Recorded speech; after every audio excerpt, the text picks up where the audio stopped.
تخيل كده انك تكون عيل طايش وغلبان والفقر عامل معاك التمام، بس انت بتقول الحمد لله كفايه ان معايا بنت بتحبني بتهون عليا بالكلام. ولكن ما عداش وقت كتير واتحكم عليك ظلم بالاعدام، وقفت على المنصه وحيدا وجواك شعور بالخذلان. حتى البنت اللي بتحبها سابتك في عز محنتك وادتك ظهرها، وحالك يقول معيب ان تضحكني نهارا وفي ليل الهموم تضيع مني. ظننتك من وعود النفس أوفى فسحقا للوعود وحسن ظني.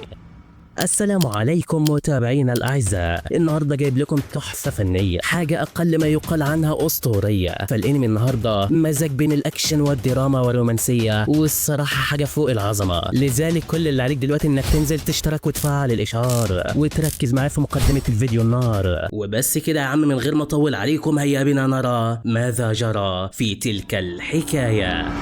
ده هو رودو، طفل غلبان مسكين عايش في احدى الاحياء الفقيره. شغلانته هو جمع النفايات واعاده تدويرها بهدف بيعها وكسب بعض الاموال البسيطه. علشان كده في يوم من الايام كان في ام بتواسي بنتها بسبب تمزق الدميه بتاعتها. البنت كانت زعلانه عليها جدا، لكن الام بتطمنها وبتقول لها هجيب لك الاحسن منها ما تقلقيش، دي حته لعبه ملهاش اي لازمه يعني. وبالفعل البنت بتهدى وبياخدوا اللعبه وكل اكياس الزباله دي وبيرموها في مكب بالنفايات. رودو كان بيراقبهم وعلى طول بيتتبع عربيه نقل الزباله للمكان اللي هيتم فيها اعاده تدويرها مره تانية. بيعرف العربيه داخله فين وبيدخل وراها من غير ما حد يحس بيه. الحارس ده بيحس بوجود حد في المكان، بيتقدم وبيتفاجئ برودو وهو بينبش نفايات احدى الغرف. بدون مقدمات بيفتح عليه الباب وبيهدده بالسلاح، بيفعل الانذار وبيقول له ده مكان ممنوع حد يدخله يلا. باقي الحراس بيحضروا في المكان وبيحوطوا من كل اتجاه، لكن ده ولا بيفرق معاه. الواد على طول بيرمي عليهم اكياس الزباله دي وبيهرب من فتحه التهويه قبل ما حد يمسكه. بيكمل وكان خلاص هيطلع من البوابه دي، لكن بيقفلوها في اخر لحظه قبل ما يعدي. ويا دوب بيلف وشه من هنا بيلاقي الجنود حوطوا من كل اتجاه، بيضربوا عليه نار من كل مكان، لكن ده ولا بيفرق معاه. الواد بسرعه البرق بيفاديهم وبيجري علشان يهرب من السور اللي قدامه. يا ابن اللعيبه، بياخد طلقه في كتفه بس بيكمل وبينط على السور في اخر لحظه قبل ما يمسكوه. الجنود بيكملوا جري وراه، بس خلاص كان صاحبنا استخبى منهم ومحدش بيلاحظ وجوده. بعدها بيرجع على الحي بتاعهم وبيقعد يصلح في الحاجات اللي سرقها من الزباله. بيتضح لنا قد ايه حالتهم تحت التراب. بيقول هي دي حياتنا، العالم بتاعنا مقسوم طبقات،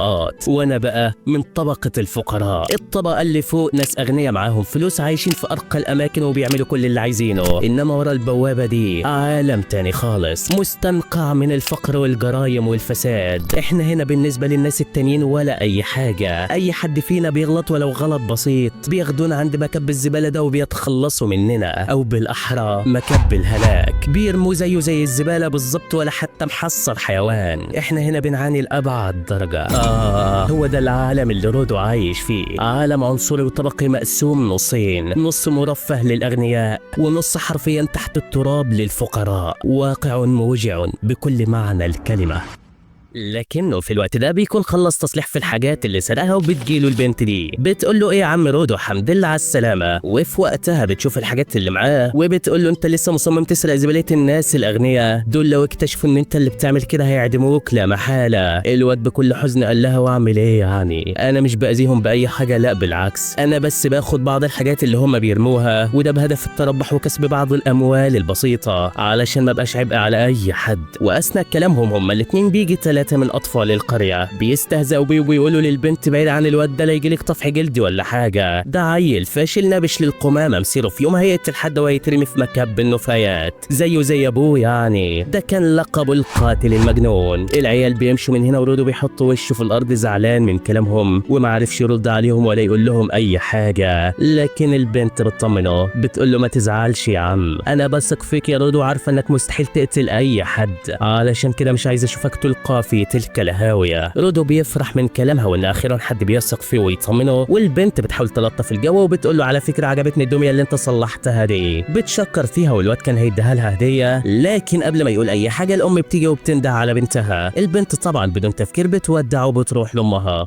يا كسفتك يا حازم. رودو هو كمان بعد الاحراج ده بيجمع حاجاته وبيرجع البيت، واول ما بيدخل بيلاقي ابوه مستني بالابتسامه في وشه. بيقول له يا جدع ده انا تربيتي فيك راحت على الفاضي، بقى ما عرفتش عرفتش تدي الدميه دي للبنت وتعترف لها بحبك؟ ده انت عيل توتو بصحيح. الواد بيتكسف من كلامه وبيقول له ايه يا عم انت كنت مراقبني ولا ايه؟ والله يا ده عايزك تبقى صريح، خليك انسان سوي وخلي اللي في قلبك على لسانك، صدقني هترتاح وهحسن ما تعيش كاتم مشاعرك جواك. وفي وقتها بيلاحظ الجرح اللي في ايده وبيقول له تعالى اقعد هنا، وطبعا كان عارف انه نتيجه مطارده الشرطه ليه. على طول بيعالجه، بيقول له يا ابني انا مش عاوزك تروح احياء الناس الاغنياء دي تاني، انا عارف انك بتكون مخبي وشك علشان محدش يعرفك، بس صدقني لو اتمسكت هتتعدم ومحدش هيسمي عليك. انا بحبك يا رودو ومش عاوز اشوفهم بيعدموك او اسمع خبر وفاتك. الواد بيتاثر من كلامه، بيقول له شكرا لك يا عم ناجيتو، اي نعم انت مش ابويا بالدم، لكن انت بالنسبه لي اكتر من ابويا، انت اللي اعتنت بيا بعد ما ابويا تعدم وبقيت في الشارع من غير مأوى ولا اهل، حمتني من الناس اللي بتنمروا عليا وادتني الجواندي ده علشان محدش يشوف تشوهات ايديا، انا لو عشت عمري في عمري مش هعرف اجازيك على اللي عملته معايا. الاب وقتها بيتاثر من كلامه، بيقول له يا عم ده انا كنت هدمع بقى، ايه لازمه الكلام ده دلوقتي؟ انا عملت كل ده بس علشان بحبك ومش مستني منك اي حاجه، لكن بقى انا مستنيك ترفع راسي، طالما انك بتحبني وهتسمع كلامي فيلا افرد وشك كده وخد العروسه دي وروح اعترف للبنت اللي انت بتحبها وتعالى قول لي ايه اللي حصل. الواد فعلا ما قدرش يكسر كلامه وبيوافق، وعلى طول بياخد العروسه وبيروح علشان يعترف لها بحبه. وفي الطريق بيفضل يفكر في الكلام اللي هيقوله لها، لكنه كان محتار ومش عارف يقول لها ايه بالظبط، ما كانش مجمع كلام يقوله لها. وبيقف عند التله دي بيلاقي واحد اتحكم عليه بالاعدام، بيصعب عليه حاله، بيقول لي بيحصل معانا كده ليه بس علشان في ورا نشوف الناس بتتعدم قدام عينينا، ده كله بس علشان مش معانا فلوس نموت بالطريقه الوحشيه دي، ممكن يكون اتعدم لسبب تافه، عيلته تشوفه وهو بيموت ومش عارفين يعملوا له اي حاجه. فعلا العالم ده قاسي بكل ما تحمله الكلمه من معنى. شيوا بتجيله بتقول له المشهد ده بيقطع في قلبي كل يوم، انا برضو بتضايق من مناظر الاعدام دي. الواد بيتصدم من وجودها، لكن سرعان بيجمع كاريزمته من تاني، بيقول لها فعلا الله يكون في عون احبابه دلوقتي، زمانهم زعلانين عليه ومش عارفين يعملوا له حاجه. دايما ناجيتو بيقول لي نفس الكلام ده، دايما بيقول لي خليك بعيد عن المشاكل علشان ما تموتش وازعل عليك. انا مستغرب ازاي بيخاف عليا كل الخوف ده مع اني مش ابنه ولا من دمه. شويه بتقول له علشان بيحبك وبيخاف عليك، بيحبك زي ما انا بحبك وخايفه يحصل لك حاجه بالظبط. ايه ده ايه ده ايه ده، هي اعترفت له ولا ايه؟ بتحب مين بس؟ الواد بيستغرب والبنت بتموت من الكسوف، لكن وقتها بيتشجع وبدا يقول اللي في قلبه، بيبص لها بكل براءه وبيقول لها انا لفيت كتير، شفت الموت قدام عينيا كتير وكتير، ولكن كل مره كنت برجع فيها من الموت بكون راجع عاوز اشوفك بس علشان ابتسامتك دي هي اللي بتديني امل في الحياه. العمر مره بالنسبه لي وانا عايز اعيشه معاكي يا تشويا، انا بحبك واتمنى تقبلي مني الدنيا دي كبدايه لحبنا. ده ايه الكلام الجامد ده يا عم رودو؟ البنت بتفرح من كلامه وبتاخد الدميه وبتقول له انا كمان بحبك يا رودو. ياه يا جدع لقد نطقت اخيرا، شكلها تلعب ولا ايه؟ الواد ما كانش مصدق عينيه، بيطير من الفرحه ومن كتر الحماس اللي جواه على طول بيتجه على البيت علشان يقول لناجيتو على اللي حصل معاه. بيخبط في الجنود دول لكنه ما بيديلهمش اي اهتمام وبيكمل في طريقه. بيوصل وبيفتح الباب وبيكون متوقع انه هيكون مستني بالابتسامه في وشه كالعاده، ولكن هنا كانت الصدمه. الواد بيشوف اسوأ مشهد منذ ولدته امه، ناجيتو واقع على الارض وفي شخص مقنع طعنه بالسكينه ونازل عليه. يا نهار ابيض، هو ايه اللي بيحصل بالظبط؟ سرعان ما بيروح علشان يبعده، لكن المقنع بضربه واحده بيرقده، بيفوق بعدها لكن جسمه غير قادر على الحراك، عاوز يقوم يساعد ناجيتو لكن جسمه ما كانش شايله، مش عارف مين الشخص ده والمقنع بيكمل طعن فيه ولا همه. وبعد ما بيتاكد ان ناجيتو خلاص بينازع في لحظاته الاخيره بيسيبهم بكل برود وبيمشي. اوبا، يا ترى هو مين الشخص ده بالظبط؟ رودو ما كانش مصدق اللي حصل، بيحاول يلحق لكنه بيسمع صوت ناجيتو بينادي عليه. الواد بدون تردد بيروح له علشان يطمن ويشوف جراله ايه، لكن ناجيتو بيقول له هرب بسرعه قبل ما الشرطه تيجي لهنا، لكن رودو مش قادر يسيبه في الحاله دي، بيصمم يساعده ويوديه المستشفى على امل ينقذه، لكن خلاص يا رودو قد فات الاوان، ناجيتو خلاص بيفارق الحياه قدام عينيه. فعلا مشهد مؤثر بكل ما تحمله الكلمه من معنى. رودو مش مصدق اللي حصل، مش قادر يستوعب كل اللي جراله، كان في قمه الحزن باللي حصل ده. لكن بدون مقدمات بيلاقي الصاعق ده بيشيل حركته، الشرطه بتدخل وبتثبته وبيقولوا له تم القبض عليك متلبس في قضيه قتل. الواد بيحاول يقول لهم اللي حصل ولكن محدش بيسمع له. الاهالي بتسمع الصوت هي كمان وبتتجمع عند بيته، واولهم تشيوا اللي كانت في قمه الصدمه من الخبر اللي سمعته. على طول بياخدوا رودو عند مكب النفايات وكل الاهالي والناس بتتجمع علشان يشوفوا الحكم عليه. القاضي بيتكلم بيقول له انت رودو تم القبض يطلع عليك متلبس في قضيه قتل وانت ما قتلتش اي حد. لا ده انت قتلت الراجل اللي ربك لحد ما كبرت وبقيت صالب طولك. كل الناس هنا تشهد انه كان بيعاملك احسن معامله، والاخر انت غدرت بيه ومات على ايديك. علشان كده انت محكوم عليك بالاعدام رميا في مكب النفايات. اوبا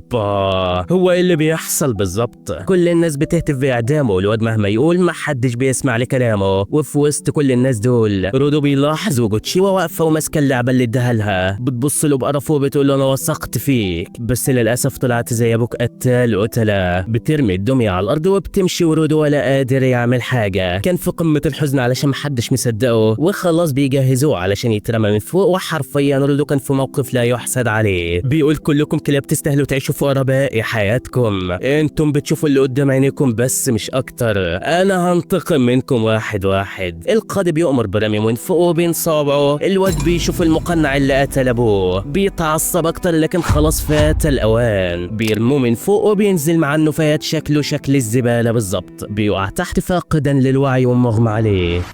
بعد شويه بيفوق وبيلاقي نفسه في مكان كله قمامه. بيستغرب كده المكان اللي هو فيه ولسه هيبص وراه. بيتفاجئ بتحرك الزباله بطريقه مش طبيعيه. بيتجمعوا مع بعض وبيكونوا جسم عملاق على شكل تنين ضخم وكبير جدا. الواد بقى بيستغرب اكتر ويادوب بيطلع يجري. بيلاقي الزباله بتتجمع تاني في اكتر من وحش وبيهاجموه. بيحاولوا ينقضوا عليه ولكن سرعان ما بيفلت منهم في اخر لحظه. بيهجموا عليه تاني والواد بيطير وبيقع من على التله ديت وبيتحاوط بالزباله. بيقول معنى كده اني خلاص هموت بقى، هو ده مصير اي حد بيرموه من فوق. انا مهما عملت مش هعرف اعمل حاجه مع الوحوش ديت. الوحوش بتقرب منه اكتر، وفي وقتها بيفتكر ريكتو. بيفتكر اخر لحظات حياته وهو بيفارق الحياه. بيتعصب جامد وبيقول انا عمري ما هستسلم، لازم ارجع حق ابويا. بيقوم بكل عصبيه وبياخد العصايه ديت وبيقف مستنيهم. اول واحد بيهجم عليه وهي واحده وبينهيه. بيطير على التاني ويبلع يا ابن تهاني. تالت واحد هو كمان بيهجم عليه ولكن للاسف ما بيعرفش يتفاداه. بياخد ضربه بتلزقه في التل اللي وراه. الواد بيقوم من تاني ولكن مش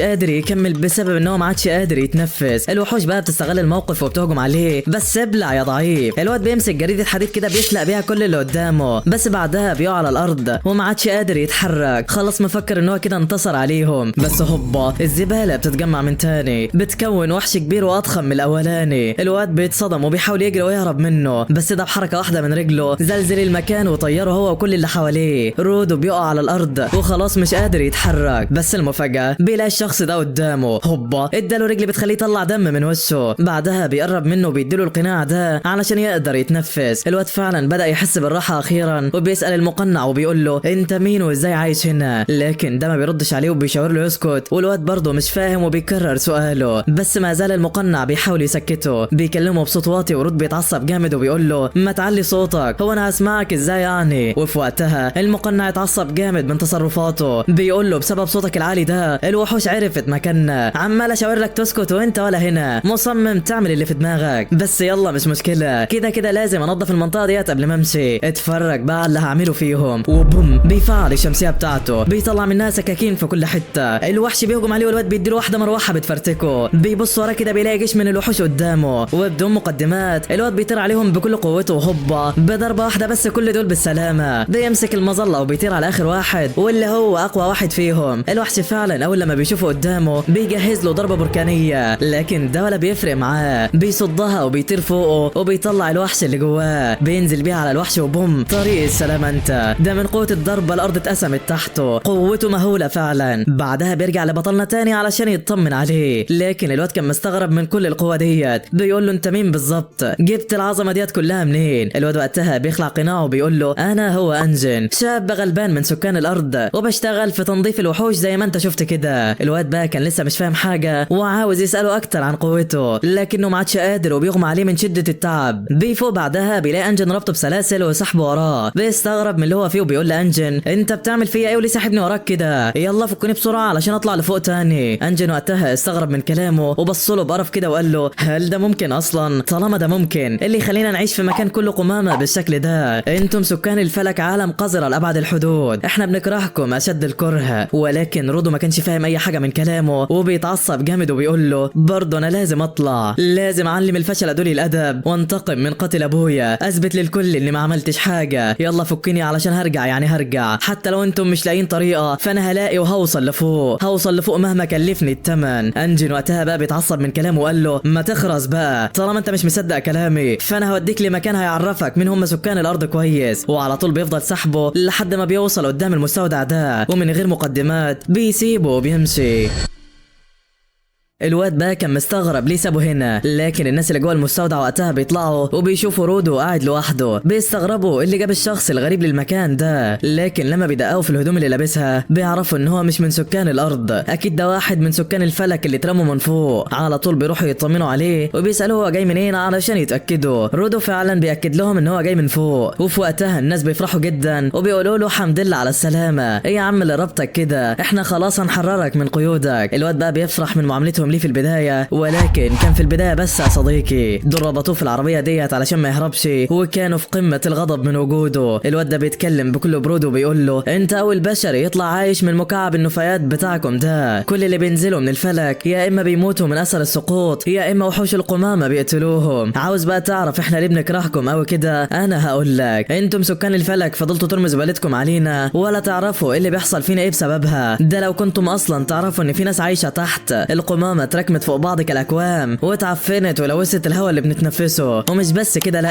ده كمان سكنها ارواح ملعونه حولت الزباله لوحوش بتهاجمنا وبتقتل فينا. كل ده حصل وانتم ولا هنا، عايشين فوق بكل رواق واحنا بنتعذب بسببكم هنا، ده حتى مش عارفين نزرع وناكل اكل نضيف برضه بسببكم. تصدق انت كمان باين عليك جعان ولازم تاكل، وبوم بيجيبوا له اكل بايظ وبيفضلوا ياكلوه بالعافيه. الواد بيعافر معاهم، كان مربوط ومش عارف يقاوم ولا حول ليه ولا قوه، بس في وقتها بيتعصب جامد وبيفتكر ذكرياته زمان لما روح لابوه في يوم وهو متبهدل وحاله يصعب على الكافر. نجيته بقى بيروح يطمن عليه والواد بيقول له اللي حصل فيها ده بسبب اطفال القريه، كنت بقول لهم ان كل حاجه في العالم ليها روح زيها زي الانسان بالظبط ويقدر يتحكم فيها، بس ما حدش صدقني، نزلوا فوق يضربوا بهدلوني زي ما انت شايف كده، هو كلامي كان غلط للدرجه دي ولا ايه؟ ابوه بقى بيهديه وبيقول له لا بالعكس، كل حاجه لو اهتميت بيها كويس روحها هتحن لك وهتدي لك قوتها وهتعرف كمان تتحكم فيها. الواد وقتها بيفرح من كلامه وبيقول له معنى كده ان ديت ليها روح والكنبه ديت وديت ليهم روح؟ ابوه بيقول له اكيد بس مش اي حد هيحسها. الواد وقتها بيبص للجوانتي بتاعه وبعدها بيفوق من ذكرياته، بوم بيقطع صابع الشخص اللي بيتنمر عليه، اتعصب جامد وبيبص له بكل عصبيه، بيقول لهم مين قال اننا فوق عايشين برفاهيه؟ مين قال اننا عايشين فوق مرتاحين اصلا؟ انتم شبههم بالظبط، بيشوفوا الظاهر بس وبيحكموا على الكتاب من غلافه. انا خلاص فاض بيا الكيل من افعالكم. وهوبا طاقته بتظهر في المكان، هالة حمرا بتحوطه وبدون مقدمات بيكسر السلاسل وبيطلع لهم. بيفتكر كلام ريجيتو لما قال له انه كل حاجه ليها روح، مره واحده بيمسك السلاسل اللي قدامه وفعلا السلاسل بتندمج معاه، بيتغير شكلها، العيال بيترعبوا من قوته، على طول بيهجموا عليه، ولكن هي واحده بس كسرت كل اللي حواليه، الغبار بيملى المكان وواحد بيغفله من وراه وبيطير السلسله من ايده. ايوه هو كده من غير اداته السحريه مش هيعرف يعمل حاجه، بس بوم ده بيفاجئ الكل، بيمسك الكاوتشي ده وبيندمج معاه، هوبا بيديله على وشه. انجن بقى كان بيراقب رودو وبيتصدم ازاي بيقدر يروض اكتر من اداه وبيندمج معاها، كان مستغرب. ولكن في الوقت ده رودو بيتقدم، بيروح على اخر واحد فيهم وبيرفع ايديه، كان خلاص هيقتله، بس في اخر لحظه انجن بيمسك ايديه وبيوقفه. الواد بقى بيفوق وبيبطل قوته، بس برضه صخره بتنزل على المجرم بيغمى عليه. انجن بقى بيبص له كده وبيقول له انا كده اتاكدت من قوتك، لو عاوز تعرف اكتر عن سكان الارض وتشوف طريقه تطلع بيها لفوق فيلا انضم لينا، احنا مجموعه المنظفين مهتمين بقدراتك. اوبا هو شكل الواد ده عجبه ولا ايه؟ الواد طبعا ما كانش قدامه اي حل تاني وعلشان كده بيوافق. بعدها انجن بياخده المدينه وبيوديه عند الدكتور يعالج جروحه، والدكتور فعلا بيروق عليه. بعدها بياخده للمطعم علشان ياكله، ورودو وقتها بيتفاجئ بالناس اللي عايشه هنا، بيقول انا كنت مفكر ان هنا مفيش ناس ولا اي حياه، بس شكل كده طلع العكس، الناس هنا عايشين بكل رواق وعاملين مدن وبيحاولوا يطوروا من نفسهم ويتاقلموا مع الوضع، فعلا اللي بيحصل فيهم بسببنا ده صعب ومش اي حد يتحمله. بعدها بيسأل انجن عن طبيعة القوة اللي عنده وايه هم المنظفين وكل الكلام اللي قاله له ده. انجن قال له بص يا سيدي، انت طبعا شفت وحوش القمامة وقوتها وانهم ما بيتأثروش باي ضربة كده وخلاص، ومش اي حد كمان يقدر يتصدى لهم، لازم اللي يواجههم يكون عنده أداة روحية زي المظلة اللي استخدمتها في القتال قبل كده او زي الجوانت اللي في ايدك بالظبط. والاشخاص اللي عندهم الادوات اسمهم المانحين. اتجمعنا كلنا في فريق وسميناه المنظفين، وده بهدف قتل وحوش القمامة اللي تخرج لنا، وانا بقى عاوزك تنضم لينا. رودو قال له بس انا ما بعرفش استخدم قوتي، وكل اللي عاوزه اني الاقي طريقة اطلع بيها للفلك. انجن قال له يبقى لازم تقابل مدير جماعة المنظفين، يمكن هو يكون عنده اي معلومة. اما بالنسبة بقى لقوتك فانا هوديك لحد زميلي هيعلمك كل حاجة. بيديله بعدها الفلوس ديت وبيقول له دول تمن هدومك اللي انا بعتها، خليك هنا وانا هروح انادي الشخص اللي هيعلمك، سلام. الواد طبعا كان في قمة الغضب من كلامه، لكن ده ما بيديلوش اي اهتمام وبيسيبه وبيمشي. ويا دوب بيمشي من هنا ونلاقي القطة ديت سرقة الفلوس وبتهرب. رودو سرعانة ما بيلحقها، ولكن دي بتدخل في شوارع ضيقة. برضه رودو ما بيستسلمش وبياخد العصاية ديت وبيثبتها قبل ما تهرب منه. بياخد الفلوس من هنا، وفجأة من حيث لا يحتسب بيلاقي واحد واقف وراه من هنا. الواد بيستغرب وهوبا ده بدون مقدمات بينقض عليه وبياخد العصاية منه. بيقول له دي أداتي الحيوية، الكنز بتاعي، وطالما انت سرقتها فلازم تنال عقابك على اللي عملته. رودو بقى قال فعلا لو حد سرق القفازات بتاعتي انا برضه هكون متضايق زيه اكتر كمان. بيقول له انا اسف يا عم، ما كنتش اعرف انها غالية عليك للدرجة دي، صدقني خدتها غصب عني وانا بلاحق القطة. فعلا الواد بيهدى من كلامه وبيقول له حصل خير، طالما غصب عنك يبقى مفيش مشكلة. الواد بقى بيفرح اخيرا ان هو قدر يسيطر على نفسه ويتجنب المشاكل، وزي الغلبان بيحاول يلطف الجو ويبتسم لاول مرة في حياته. بس هي ديت ابتسامة يا ابني، ده انت كده بتخوفه. الواد بيتضايق بقى وبيقول له انت بتستهزأ بيا ولا ايه؟ لا والله يا عم، ده انا بحاول ابتسم لك وابعد عن المشاكل، وادي كمان ابتسامة يا عم علشان ما تزعلش. الواد بيتضايق اكتر منه وبيقول له خلاص دي نهايتك، طالما ابوك ما عرفش يربيك فانا هربيك دلوقتي. طبعا رودو بيتعصب لانه غلط في ابوه وبيقول له انا سكت لك من ساعتها، بس الظاهر انك لازم تاخد على دماغك. بيمسك العصايه ديت من الزباله وبكل عصبيه بيفعل عليها قوته. الواد بيتصدم وبيقول له على الهادي يا عم، بس ده كان تغفيل وعصايته بتنزل عليه من السما كانت هتنهيه. بيتقدم عليه تاني وضربه في التانيه ورودو بيفادي بس ولا عارف يعمل حاجه. بيحاول يهجم عليه لكن ده في ثانيه بيفاديها، بوم هي واحده بس بتلزقه في الارض وبتكسره. الواد ده قوته جباره فعلا، لكنه في الوقت ده بيلاحظ طين على وشه، بيشمه كده بيطلع ريحته زي القرف، ما كانش عارف هو جاله منين. ولما بيبص على اداه رودو بيعرف انها هي السبب. بيقول له بعدها بعيد عني يا عم، انا خلاص ما عدتش عاوز اواجهك. لكن رودو مش هيسيبك، بيهجم عليه بالعصايه اللي معاه والواد بيفاديها بالعافيه، خايف يتعص منها تاني. رودو بقى زي المغفل مش فاهم حاجه واستغل الموقف وقال له تعالى لي. فضل يجري وراه يمين في شمال ومش سايبه خالص. الواد بيتشنكل في القطه ديت وكان هيقع ورودو بيطلع من وراه، واحلى مسا عليك يا عم. بعدها بقى الواد بيقع على الارض مستسلم من اللي حصل فيه. والله يقرفك يا جدع، بقى حد يستعمل اداه شكل ديت برضه. في الاثناء ديت بقى كان انجن راجع بالعربيه علشان ياخد رودو، لكنه بيتفاجئ بيه في الطريق وموقع صاحبه. بيركبهم معاه في العربيه وكان ما يضحك على اللي حصل، واتضح ان الواد ده اصلا هو اللي كان هيتكلف بتدريب رودو واسمه زنكا. يا حلاوه بقى من اولها كده، ده الواد ده اكيد حظه في الضياع خالص. المهم يعني بيقول لهم احنا دلوقتي رايحين لمقر جماعه المنظفين، وده علشان تتعين رسميا وتلاقي مكان تقعد فيه، وبرضه هناك هنقابل المدير وهنشوف هيقدر يساعدك بايه.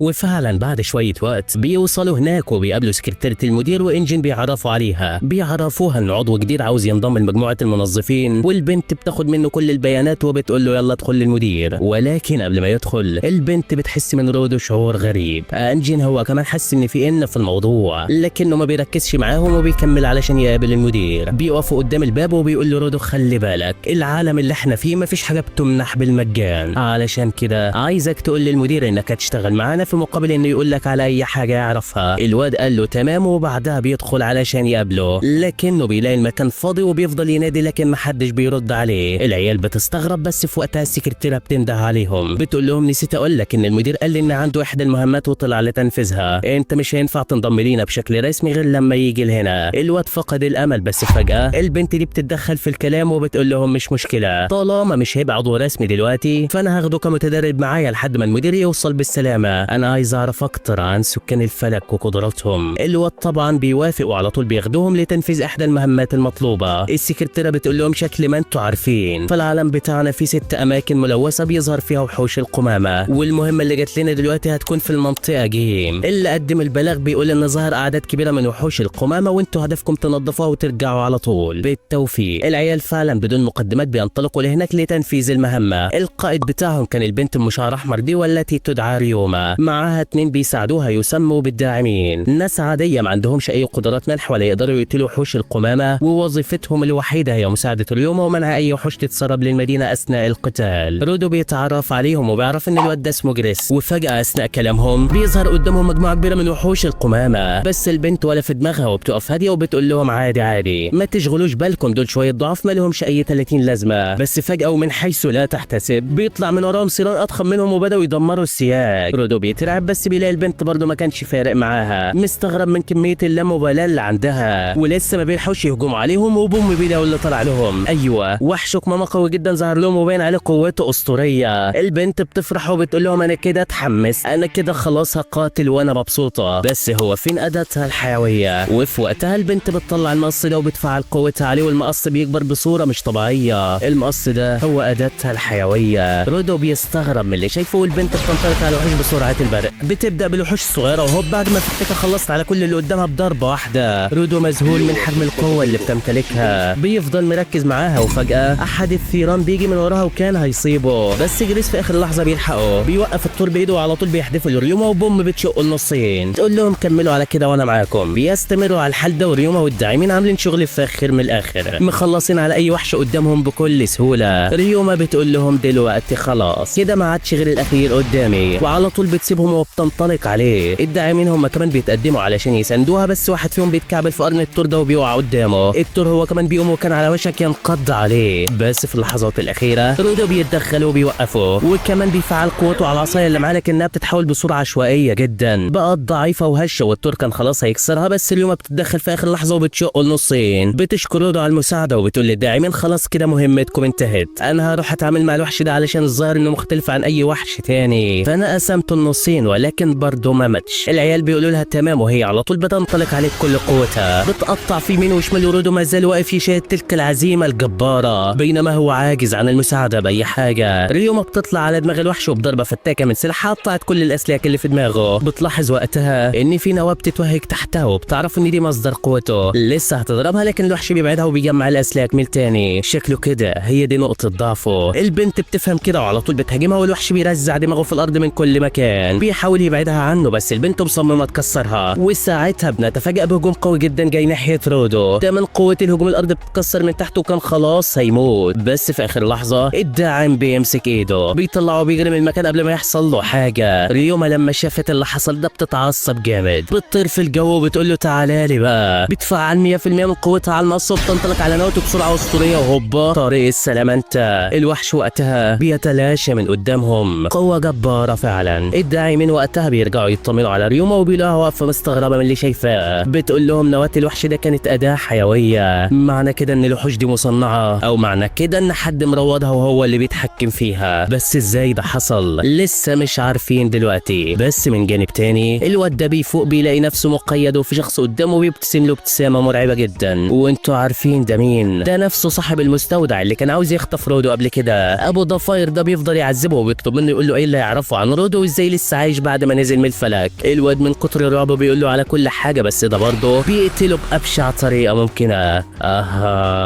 يا ترى مين الواد ده بالظبط اللي عايزه من رودو؟ وشكل في خبايا كتير لسه هنعرفها. وفي الوقت ده بقى كان جماعه المنظفين عاملين احتفال ومروقين دماغهم ومشهيصين على الاخر، لكن رودو كان قاعد في جنب زعلان من حاجه ومش راضي يتكلم مع حد. الداعم اللي كان معاهم بيجي له وبيقعد معاه بيقول له مالك يا عم انت زعلان كده ليه؟ شايل طاجن ستك على دماغك ولا ايه؟ رودو بيقول له علشان انا ضعيف ومفيش مني اي فايده، في القتال امبارح كنت بس عليكم ومحتاج حد يحميني وياخد باله مني. بيفتكر ايام زمان لما كان دايما يعمل مشاكل والاهل عاوزين يعاقبوه، لكن كل مره نجيته كان بيعتذر وبيحميه من افعالهم. بيقول انا في العالم ده لوحدي ومفيش حد يحميني، طب ازاي وانا بالضعف ده هنتقم من قاتل ابويا؟ جريس بيفهم هو زعلان من ايه وبيقول له اياك تزعل وتحمل نفسك فوق طاقتها، ده لولاك امبارح وانك اندفعت لانقاذ صاحبنا صاحبنا كان زمانه اتصاب ومحدش عارف يلحقه. انت مش ضعيف لا، وكلنا كمان نشهد بقوتك الفريدة، لكن محتاج شوية وقت علشان تتقن استخدامها. هدئ من روعك يا صديقي، فما زلت صغيرا على كل هذا الضغط.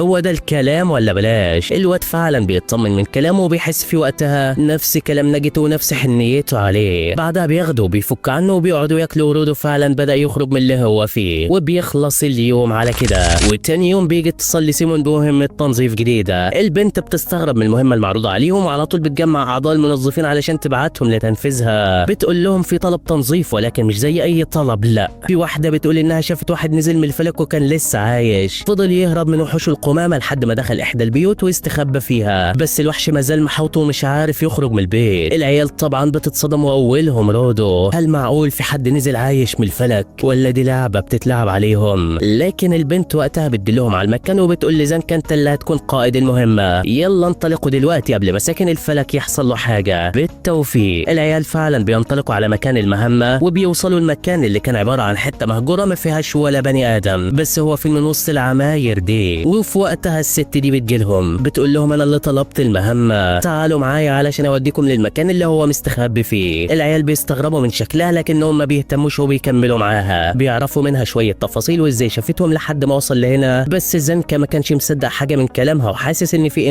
الموضوع، لكنه بيكمل من غير ما يقول اي كلمة. بعدها بيدخلوا العمارة اللي الست دلتهم عليها وبيشوف شخص قاعد قدامهم. الست بتزقهم علشان يتقدموا، والعيال لما بتدقق في الشخص اللي قاعد بيكتشفوا انها دمية مش انسان. لسه هيتكلموا ولكن فجأة بدون مقدمات بيلاقوا الارض بتسيح من تحتهم وبيقعوا تحت. هو كل ده كان كمين ولا ايه؟ الست اللي فوق بتتلاشى وعلى طول بيتفاجئوا باتنين قدامهم. جريس اول ما بيشوفهم بيتعرف عليهم. ايوه دول هم عصابة المغيرين، ناس عندهم قدرات المنح لكن ما استخدموهاش في الخير ومحاربة وحوش القمامة، لا دول استغلوها في مصالحهم الشخصية الوسخة زي السرقة والنهب وغيره. زنكا بيقول لهم هو فين ساكن الفلك اللي انتم بلغتوا عليه؟ الواد ده بيتكلم وبيقول له ما هو واقف جنبك اهو. دي كلها كانت خطة لاستدراجه. احنا هدفنا نعرف منه شكل الحياة في الفلك عاملة ازاي ونشوف طريقة تطلعنا لهناك. احنا هدفنا الواد اللي معاكم ده. يا ولاد الخبيثة. زنكا فعلا بيعرف خطورة الموقف اللي هم فيه. على طول بيأمر جريس ياخد رودو ويشوفوا مخرجه وهو يتعامل معاهم، وبالفعل جريس بياخد رودو ويهرب، والواد ده برضه ما كانش فارق معاه. كده هنخلص عليك ونحصلهم. وبدون مقدمات بيفعل سحر وبيطلع دومة نية بتحوطه من كل اتجاه. بس هو ده خيركم ولا ايه؟ ده زنكا على طول بيفعل اداته وبيبدا تدمير في كل اللي حواليه، بيكسر فيهم واحد ورا التاني. بس فجأة الواد ده بيظهر من وراه وبوم احلى بوكس بيلزقه في الجدار. بيندمج مع الدومة من تاني وبيقول له اياك تستهزأ بينا يالا. زنكا بيقوم والدومة بتهجم عليه تاني ومازال بيكسر فيهم بسهولة، بس برضه الواد ده بيظهر من وراه وبيضربه. كل مرة بيظهر من مكان مختلف وزنكا مش عارف يعمل معاه اي حاجة. بيقع في المكان ده ولسه هيقوم بيلاقي الارض تحته ساحت ومش عارف يتحرك. البنت دي بتستهزأ وبتقول له هو ده اخرك ولا ايه؟ صدق يالا انك ضعيف ومثير للشفقة. للدرجة دي انت بقيت ضعيف يا زنكا ولا ايه؟ الواد وقتها بيتعصب والغضب بيبان في عينيه. بيقف بكل عصبية وبيقول لهم انا هوريكم من هو المثير للشفقة. بيمسك العصاية بتاعته وهوبا بيخبطها في الارض وبيفعل هيئة جديدة من قوته، هيئة بتخليه يدرك كل اللي حواليه وقدر يحدد الشخص المستخبي في اي دمية فيهم بالظبط. وبأم بسرعة البرق اداله ضربة طيرته وزن مش شعربته، وكمان ضربة في البنت جابت اجلها. ايه يا ابن اللعيبة، ما تلعبوش مع عمكم تاني يالا. ولسه هيلف وشه من هنا بيلاقي اللي لازق فيه. وفي نفس الوقت رودو وجريس والباقيين بيلاقوا مخرج قدامهم. بيفرحوا جامد وبيطلعوا اول مجموعه يامنوا لهم الطريق. ولسه رودو وجريس هيطلعوا بيسمعوا صوت حد بيجري جاي عليهم. بيقولوا الحمد لله زنكا اخيرا خلص على اللي قدامه وجه علشان يطلع معانا. بس للاسف ما بيطلعش زنكا، لا ده طلع المجنون ابو ضفاير اللي ظهر من شويه. العيال بتترعب مش عارفين ايه اللي حصل لصاحبهم بالظبط.